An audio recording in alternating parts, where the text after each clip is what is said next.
안녕하세요. 오늘은 저희가 받은 자료들을 좀 보면서요. 미국 생활에서 정말 빼놓을 수 없는 거죠. 자동차 소유권 증서, 그러니까 타이틀에 대해서 좀 깊게 이야기 나눠보겠습니다. 이게 은근히 알아야 할 게 많더라고요. 네, 미국에서는 뭐 성인 대부분 운전하고 자기 차가 있으니까요. 이 타이틀이 진짜 중요한 서류인데 이게 그냥 차 등록증하고는 완전히 다른 거잖아요. 그쵸? 네, 맞습니다. 법적으로 이 차의 진짜 주인이 누구냐, 이걸 증명하는 그야말로 소유권 증서입니다. 공식 명칭은 Certificate of Title 아니면 Certificate of Ownership 이렇게 부르는데요. 재밌는 게 다들 그냥 핑크슬립이라고 많이 부르죠. 아, 핑크슬립.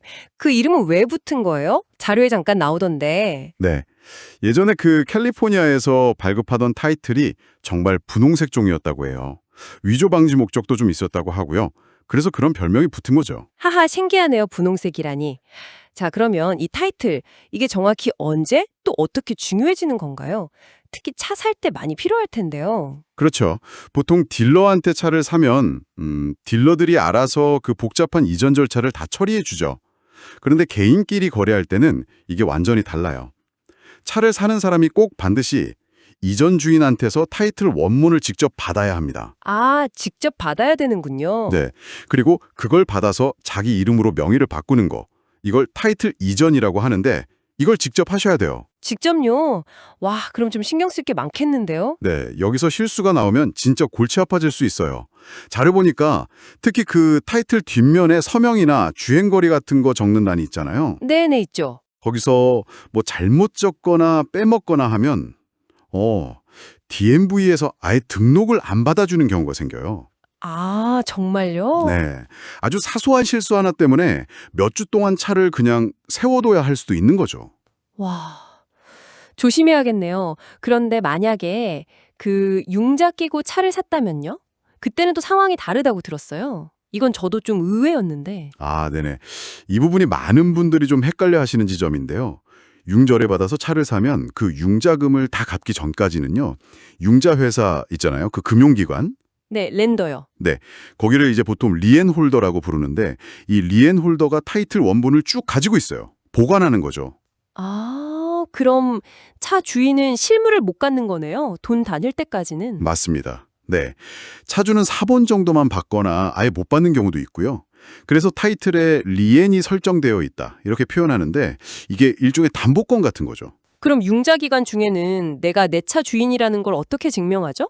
특히 다른 주로 이사 갈 때 이게 좀 문제가 될 수도 있을 것 같은데요? 그거 아주 좋은 질문입니다. 보통은 차량 등록증 가지고 운행 자체는 문제가 없는데요. 말씀하신 것처럼 주를 옮겨서 새로 차량 등록을 해야 할 때는 좀 복잡해질 수 있어요. 여기서 이제 보내주신 자료들의 핵심 내용이 나오는데 주마다 요구하는 서류가 정말 다 다르다는 거예요. 아, 맞아요. 자료에 보니까 예를 들어서 조지아주는 뭐 융자 확인서만 내로 된다는 것 같던데 엘라베마주는 완전 달라서 그 융자 회사한테 직접 어떤 양식의 확인서를 받아야만 등록이 된다고요. 네, 그렇습니다. 정말 천차만별이에요.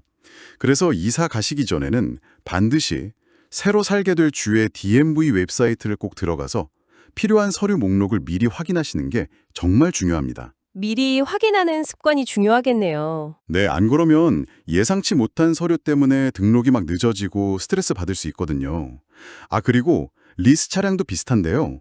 리스는 사실상 내 차가 아니잖아요. 소유권이 리스 회사에 있으니까. 그렇죠. 그래서 등록하려면 보통 리스 회사한테 위임장, 그러니까 파워 버터니 같은 걸 받아서 가야 하는 경우가 대부분이에요. 와, 진짜 알아둬야 할 게 많네요.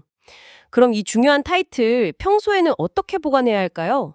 차 안에 두면 안 된다는 말도 있던데? 오, 네. 절대 차 안에 두시면 안 됩니다. 그거 도둑 맞으면 정말 큰일 나거든요. 차 자체를 도둑이 쉽게 팔아버릴 수도 있고요. 아, 그렇군요.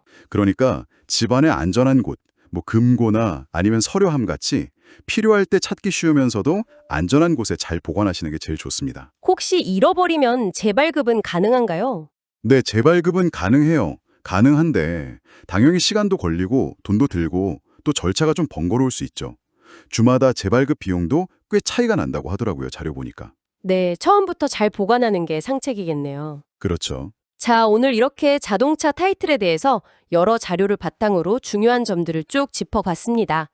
이게 그냥 종이 한 장 같아 보이지만 차를 사거나 팔 때, 또 이사 가서 등록할 때처럼 자동차 관련 거의 모든 법적 절차에서 핵심적인 역할을 한다는 거 꼭 기억해 두시면 좋겠습니다. 특히 주마다 규정이 다르니까 미리 확인하는 거 정말 중요하겠네요. 맞습니다. 어떻게 보면 이 작은 서류 하나가 미국이라는 사회의 어떤 이동성 그리고 재산권이라는 중요한 개념을 담고 있다는 게 참 흥미로운 지점인 것 같아요. 그러면서 또 한편으로는 요즘 모든 게 다 디지털로 변하고 있잖아요. 과연 이런 물리적인 종이 형태의 소유권 증명 방식이 언제까지 그대로 유지될까? 아니면 앞으로 또 어떤 식으로 진화하게 될까? 이런 걸 한번 상상해 보시는 것도 재미있는 질문이 되지 않을까 싶습니다.